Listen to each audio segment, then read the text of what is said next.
ndimo ndagambanira abavandimwe. Urinde ni iki kikuzanye hano muri ino rinzi ry'abacecetse?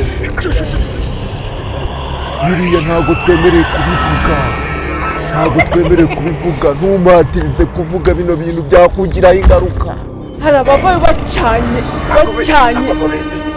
umuriro w'ikombe bamanuka biruka. Dore nyumvira. Nibyo koko mu marimbi haba imbaraga z'umwijima, haba imbaraga zidasanzwe. Turi mu marembo y'irimbi ry'abacecetse.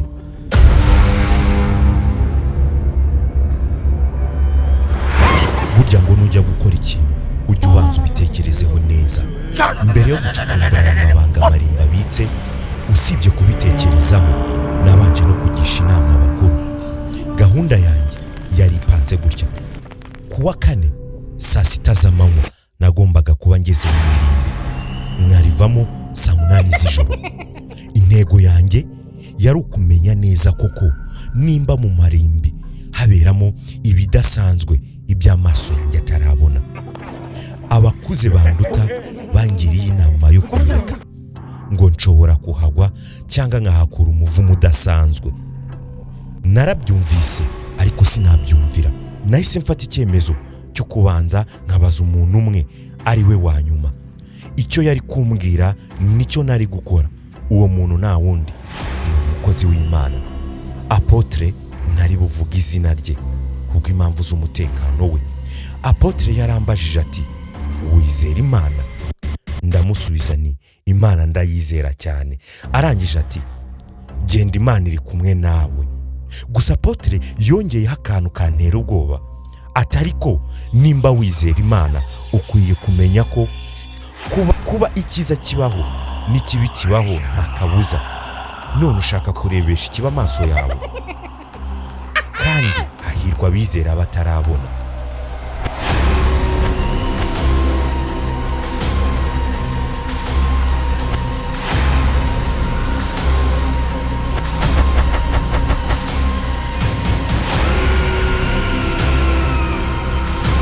Benshi ntibakunda kumva izi nkuru, abandi bazifata nk'ikinyoma cya mbere cyabayeho.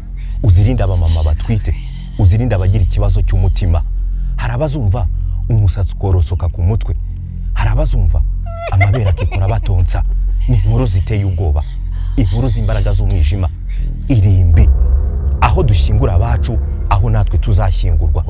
Iyo wavutse uba ugomba kuzava. Ariko se nibyo koko mu marimbi haba imbaraga z'umwijima, haba imbaraga zidasanzwe?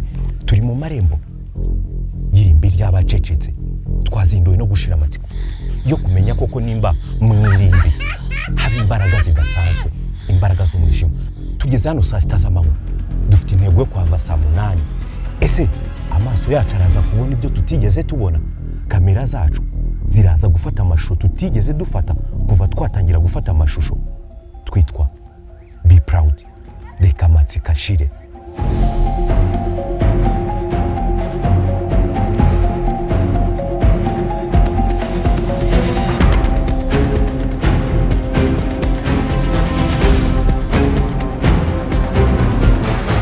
Urugendo rwacu rwerekeje mu mudugudu wa Sake. Ni mu cyaro, hakikijwe n'ishyamba ndetse n'ingo z'abaturage zitarenze 50. Mu birometero 7 ugana mu mudugudu wa Sake, unyura mu gasantere k'ubucuruzi ariko nako gateye ubwoba. Ugeze muri Sake, hari irimbi rimaze imyaka myinshi ridashyingurwamo abantu. Abaturage baryita irimbi ry'abacecetse kuko ngo nta muntu wigeze avuga inkuru irivugwaho ngo ayirangize atarwaye cyangwa ngo abe umusasi. Buri wese azi ko iyo ugeze hafi y'iryo rimbi nyuma ya saa 4 z'ijoro, humvikanamo amajwi y'abantu barira, abandi bavuga ururimi rutazwi. Hari n'abatanga ubuhamya bavuga ko bajya babona umukobwa wambara ikanzu y'umweru agenda atambuka hagati y'imva. Irimbi ry'abacecetse nubwo ryuzuye kandi kurijyaho bikaba bigoye kubera umuhanda mubi, ntibikubuza ko iyo ugeze muri aka gasantere usanga imodoka ziparitse ndetse na moto. Saa 6 z'amanywa twari twinjiye muri Irimbi. Ni Irimbi riteye ubwoba pe. Ikintu gitangaje nge nabonye bwa mbere ni imva yavuyeho icyo hejuru cyangwa se imva irangaye. Iyi mva irarangaye hose hejuru. Iyi mva kandi igaragara nk'aho ari imva nshyashya. Nagerageje kurebamo nubwo nari mfite ubwoba bwinshi. Ndebyemo imbere nasanze nta sanduku ndetse nta n'umubiri nabonye, ahubwo natunguwe no kubona ko imva nta kintu na kimwe kirimo. Ndaranganyije amaso hakurya, nabonye izindi mva narazibaze neza. Ni imva zigera mu 10 cyangwa zirengaho. Ni imva nazo zirangaye. Izi mva zo nagize ubwoba pe, ntababeshye ntago nari kongera kuzirebamo. Hashize nk'iminota 25 nabonye ikindi kintu gitangaje. Nabonye igisiga kiri mu bwoko bw'inkongoro, cyari kiri mu kirere. Igisiga cyabanje gukata nka gatatu mu kirere, kirangije kiramanuka gihagarara ku musaraba. Nagize ubwoba, jye na kameramani wanjye twitazaho gake. Cyahagaze ku musaraba iki gisiga kihamara iminota 7. Narayibaze pe, yari iminota 7 n'amasegonda nka 15 gutyo. Kitureba natwe tukireba, kirangije kiraguruka. Biratangaje. Nibwo bwa mbere nge nari mbonye igisiga gihagarara ahantu hamwe kikahagarara iminota ingana gutyo. Hashize undi mwanya nabonye umumama mwiza w'inzobe yinjiye mu Irimbi atatwitayeho, ntiyaratuvugishije. Yasaga nk'urushye yahagira, ariko ubona ko ari umumama kugenda n'amaguru atari ibintu amenyereye. Baba mama baba bashyitse babyibushye. Yinjiye mu Irimbi atunyura akomeza hirya mu Irimbi ahagana nk'ahana urubibi n'ishyamba rifatanye n'Irimbi. Nabwiye kameramani wanjye ni mufata amashusho, dore ko nicyo gisiga ubwo cyamanukaga nacyo kigahagarara ku musaraba yari yagifashe amashusho. Yamufashe amashusho, ariko ikintu gitangaje cyaje kuba nyuma tugiye kweditinga. Yambwiye ko amashusho yayabuze, habaye uwo mugore ndetse n'amashusho ya cya gisiga ubwo cyahagarara ku musaraba, ndetse n'andi majwi twari kodinze dufata mu ijoro ubwo twari turi muri iryo rimbi.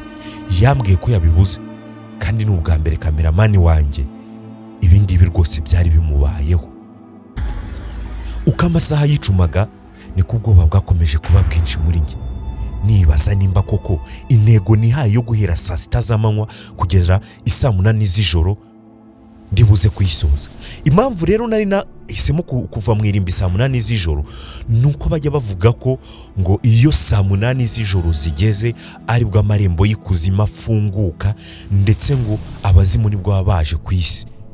Nari nzi ko saa 8 z'ijoro ndibuze kwirebereshereza n'amaso yanjye amadayimoni cyangwa se imyuka mibi izamuka. hariyo umuzimu mubi ushobora kukurigisa, ntugaruke.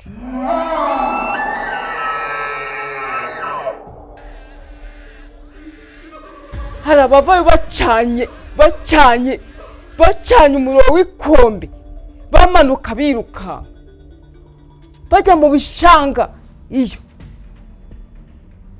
bakagaruka nko mu masaa 9 basubira muri bya bituro byo mu marimbi. Uramenya utazakatira iriya nzira, ndakubujije mwana wanjye, wanyumviye ko. Ibintu rero byaje kuba bibi guhera mu masaa 9 z'ijoro. Natangiye kumva amajwi ampamagara. My God, mana yanjye. Natangiye gusengera mu mitima. Ntago bampamagaraga mu izina, ahubwo bampamagaraga basifura, kwa kundi umuntu agusifura.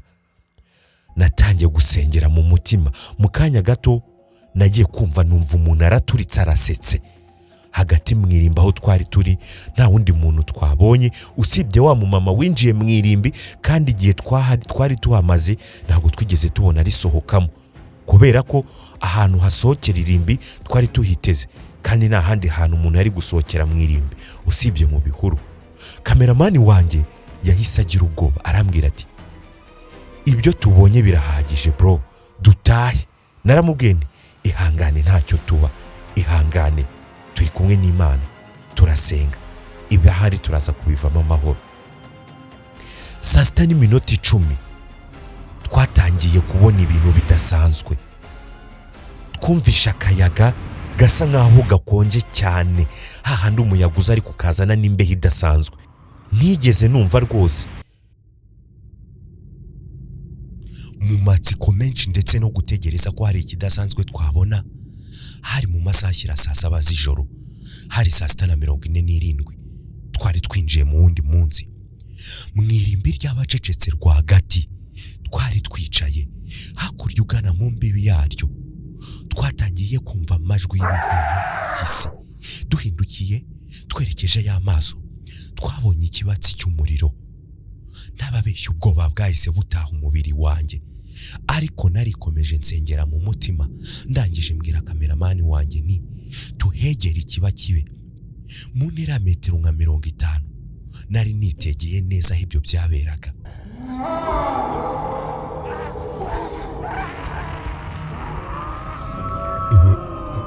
Nimba bari guterekera, nimba bari guhamagara abazimu, nimba bari. Natunguwe no kubona abagabo batatu bafite ibicaniro mu maboko yabo, bambaye bitangaje, bazenguruka igisa n'icyobo, bavuga indimi zitandukanye ariko utamenya ubwoko bwazo. Twakomeje kugenda tubasatira gake gake, ariko nabo bakomeza imigenzo yabo iteye ubwoba. Basaga nk'abantu bari guterekera bambaza abakurambere. Bari bafite umusaraba ushinze mu ngata, bari bafite amajya asize amaraso, bari bafite n'ibindi ntabashije kumenya ibyo ari byo. Basa nkaho basoje imigenzo yabo, bigoranye cyane. Negereye aho bari bari, nza kugwa ku mugabo umwe wari uhasigaye. Kugira ngo atuganirize byabaye ingorabahizi. Yabanje kudutuka no kudutonganya, ariko nyuma yaho ndamubwira nti cingo n'izamba utubwira ibijya mbere ahangaha. Yarambwiye turasa nk'umusazi, urasa nk'utazi ibyo ari gukora, ariko nyuma yaho arambwira ati ndimo ndagambanira abavandimwe, ntabwo tujya tumena amabanga. Uyu mugabo mu kumbwira no kunganiriza yaranyihanangirije angira inama. Arambwira ati biriya wowe ntabwo ubizi, biriya ntabwo twemereye kubivuga, ntumatirize kuvuga bino bintu byakugiraho ingaruka. Yaranyihanangirije angira inama. Arambwira ati ushatse wava ahangaha bikiri mu maguru mashya. Isaa 8 zigiye kugera, amarembo y'ikuzimu agiye gufunguka, ikibi kigiye kuzamuka ku isi. Ntiyasoje kunganiriza, yahise yiruka. Mu gihe najye nyibitekerezaho, nari ndimo mvuga ibisoza ibingibi nabateguriye ndi gusoza. Ibyambayeho si inkuru navugira mu ruhame, gusa ndashimira Imana yo yankuye mu irimbi ry'abacecetse ndi muzima.